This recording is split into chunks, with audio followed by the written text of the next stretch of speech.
We're going to move on now to our GMA cover story, GMA exclusive. Emmy Award-winning actress Susan Lucci revealing her heart scare. And boy, Amy, this was a serious close call. It really was. And like so many women, Susan ignored her symptoms until she was nearly at a crisis point.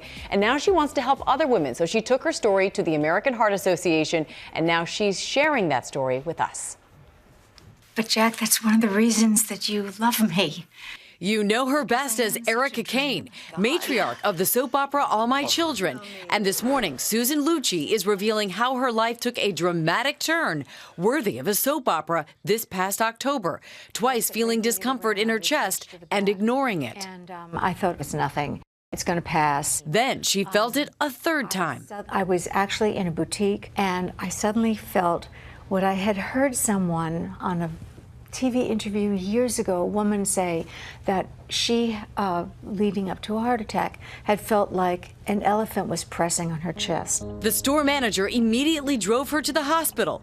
Tests showed she had 2 blocked arteries, requiring stents that were put in that night. I was just shocked. Because it would lead to a heart attack ultimately. Yes, and I thank goodness that I was not home, because had I been home, I probably would have said, oh, I just need to lay down. I'll have some water.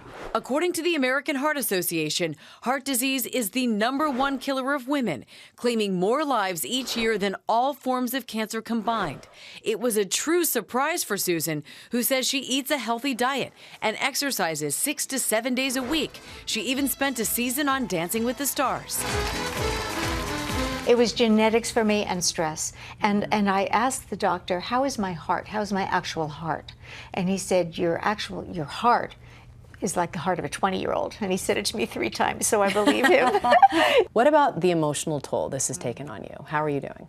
It shook me up. It shook my confidence, I'm going to say, my confidence in my health. Why do you think we dismiss symptoms that our body's trying to tell us are important and potentially dangerous? I think that we are so busy, in a good way, nurturing the people we love in our family. We are not on our own to-do list.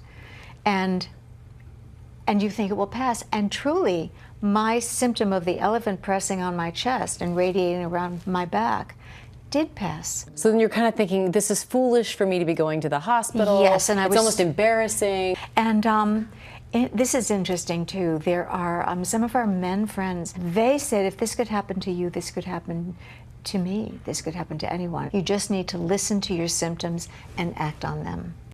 Now, another reason that Susan didn't think she was at risk, because other than C-section, she never spent any time in the hospital. She said she was perfectly healthy, but by the time she was treated for her heart, one artery was already 90% blocked, and the other was 75% blocked, Robin. Oh, so glad she's doing well. Thank you, Amy. Dr. Jennifer Ashton is here with us. So how is it different for men and women? Robin, it is different literally in every way. Let's start with some anatomy here. First of all, the size of the heart is different in men. It's larger. This is about the size of an adult average male heart. It's about 11 ounces. A woman's heart is a little smaller. It's about 9 ounces. And what we call the pathophysiology, what actually causes the heart attack, tends to differ in men. We've heard about that cholesterol plaque that clogs the artery. It tends to clump up in one area.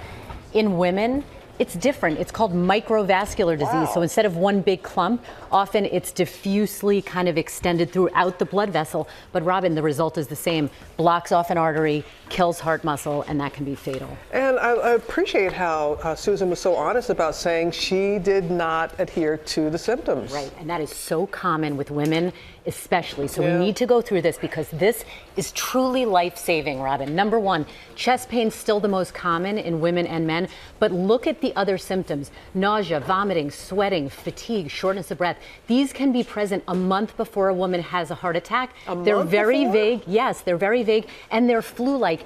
If you experience these symptoms, play it safe. It's better to be wrong than to be dead. And if you go to an emergency room and say, I think I'm having a heart attack, you need to say those words so even the healthcare professionals think of it, because oftentimes they miss it. Thank you for admitting that. Sometimes they even miss it. Okay, but there are some things you can do to reduce your risk. That's really the good news. 80% of heart disease is preventable with lifestyle modifications. So what does that mean? It's know your numbers. That means keeping your weight in a healthy range, not smoking, reducing stress, and dealing with depression, which are risk factors, being active, knowing, again, your LDL, your blood pressure, those numbers. And if if necessary, Robin, medication. You can do all the right things, just like Susan Lucci did, and still have heart disease. If medication is indicated, it can be life-saving. All right. Thank you as always, Jen.